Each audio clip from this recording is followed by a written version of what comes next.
London, spring 1844. Thomas Whitaker, 20 high years old, stood outside his family's wooden cottage nestled in the gentle outskirts of London.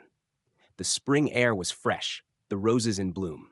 Inside, his mother, Eleanor, sat at the kitchen table with a small piece of paper in her hand, trembling as she wrote, "Tom, if you can do one kind thing every day, no matter how small, then even in war you are still good.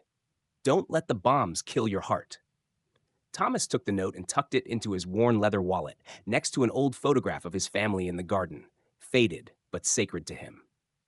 The army truck arrived.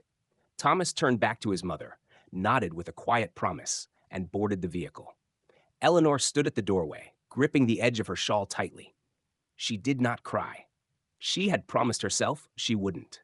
June 6, 1944, Normandy Beach. Nearly 160,000 Allied troops landed. Among them was Thomas. Gunfire cracked through the air. Smoke and blood clung to the sand. The chaos was overwhelming. And yet, Thomas never flinched.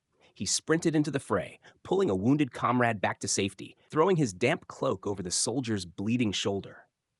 Even in the carnage, Thomas's heart remained soft.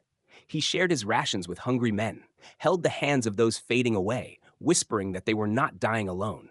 He even bandaged a young German soldier crying out for his mother. Thomas didn't see an enemy, only a boy, like himself, with a mother somewhere praying for news. The men in his unit began to notice.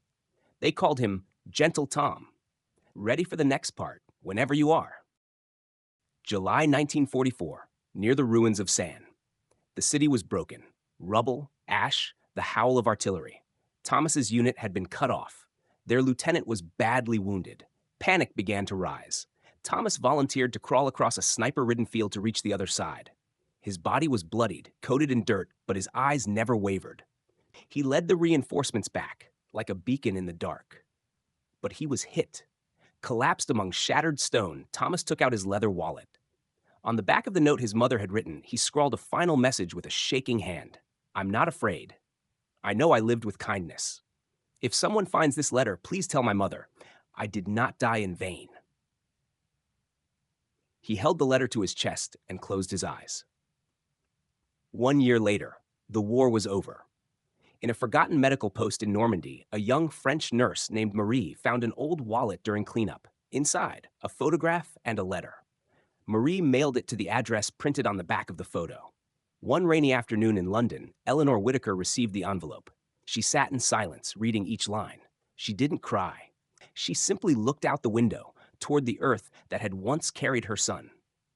A week later, she stood in the village church, reading the letter aloud. "My son is gone, but war never took his heart." Let me know if you'd like me to help with background music suggestions, pacing, or effects for your voice recording.